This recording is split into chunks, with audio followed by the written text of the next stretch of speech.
Hi, I'm Rachel, the Messy Minimalist, and today is our 5-question Friday.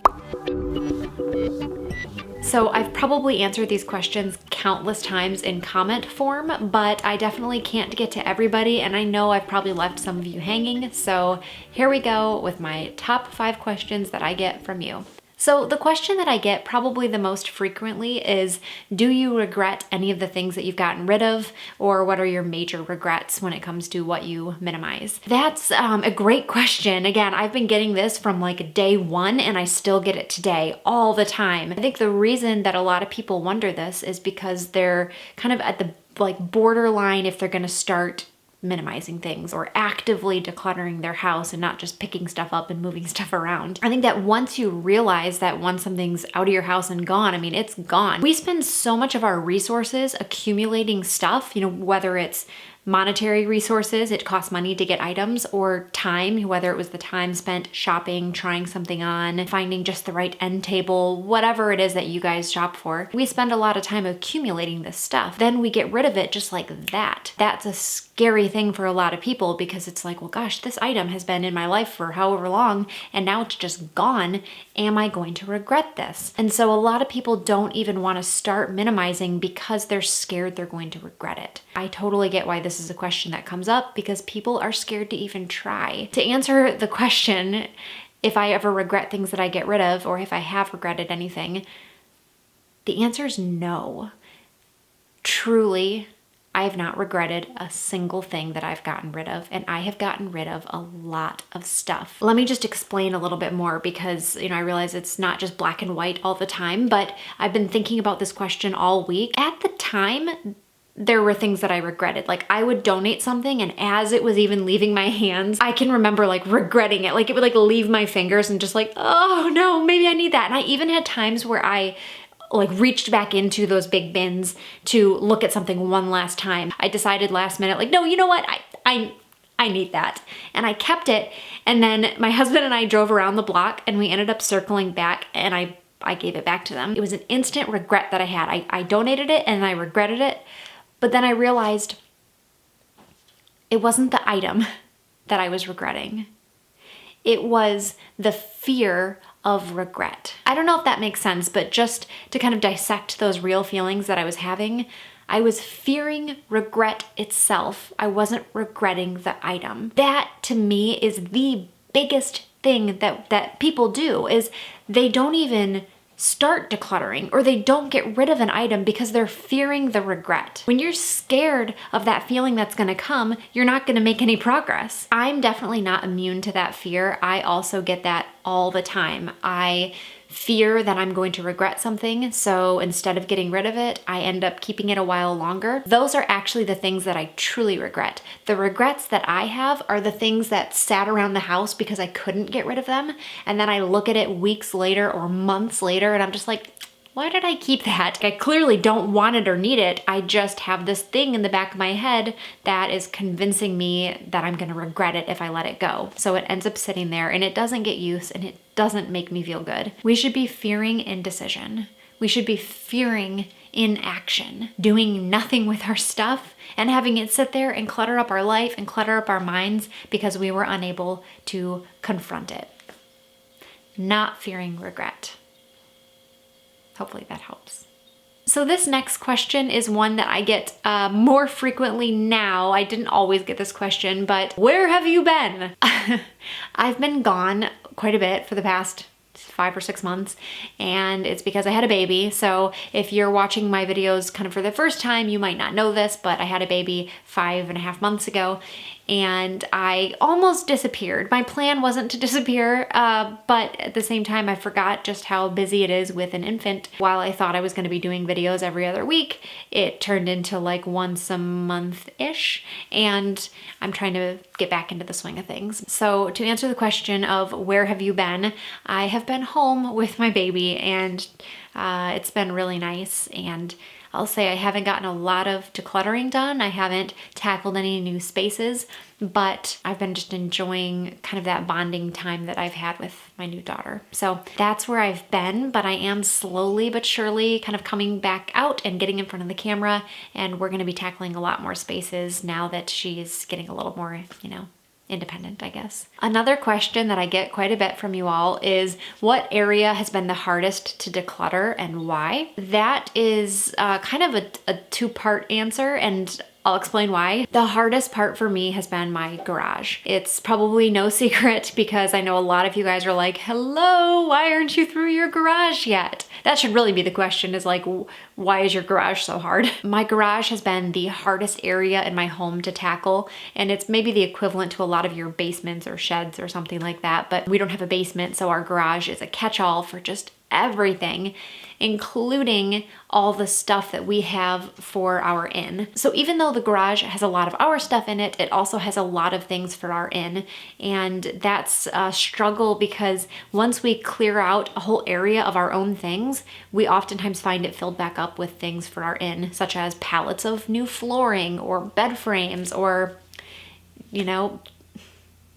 coffee cups, just stuff. Unfortunately, the business and our house life are sort of fused together, and that's the only place for us to store things. But the reason that that's hard is because it's a mixture of personal and business items. The other area of my life and home that I find to be the most challenging is anything relating to my oldest daughter. She leaves messes everywhere. She is already a bit of a pack rat, finds things sentimental, and it's been difficult to kind of get her in the mindset that I have, which is let's just keep what we need. Let's only bring a few items into the home. We don't need to bring every single stone or feather or leaf that we find outside inside.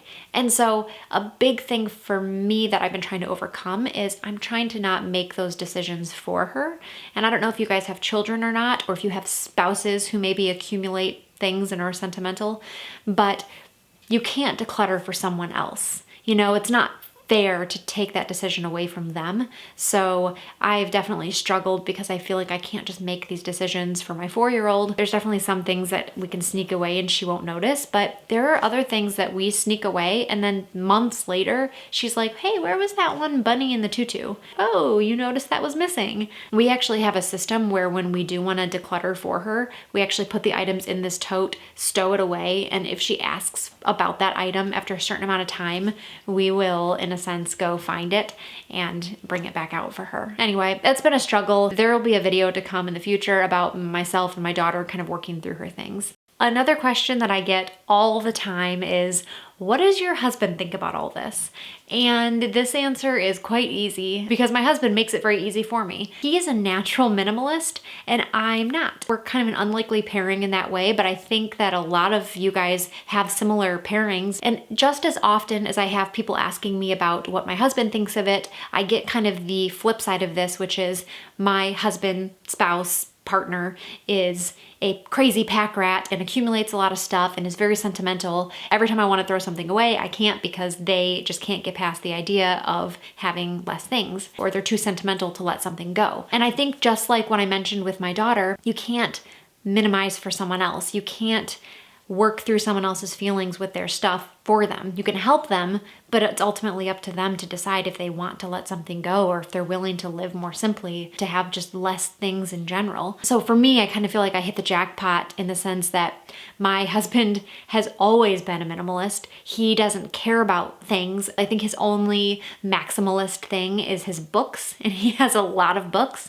So that's not a big deal to me, and we kind of compromise with that. But otherwise, I mean, he's just like, yes, please get this stuff out of here. He's not causing any roadblocks or anything. It's just kind of it's my deal to work through this stuff. So my husband, very supportive and excited to get rid of items, and always offers his hand behind the scenes, not in front of the camera typically, to kind of help load up items and get them out of our house. The last question, and probably the most popular question that I get all the time since the very first video I ever posted back in 2016 was, how do you have so much stuff? Such a loaded question.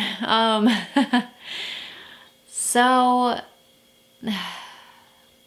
I have a lot of stuff because I shopped too much.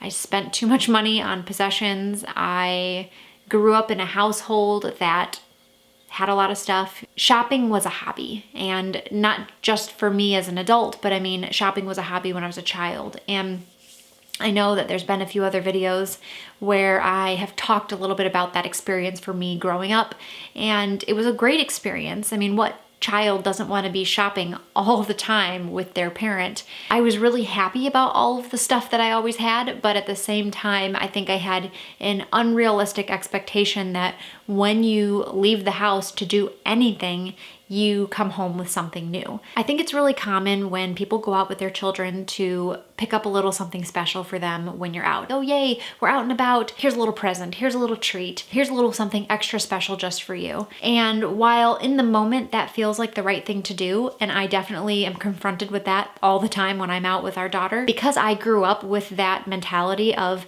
when you leave the house, you bring in something new. Even if you're shopping for someone else, like, oh, I'm shopping for a birthday gift for so-and-so, but ooh, this is cute.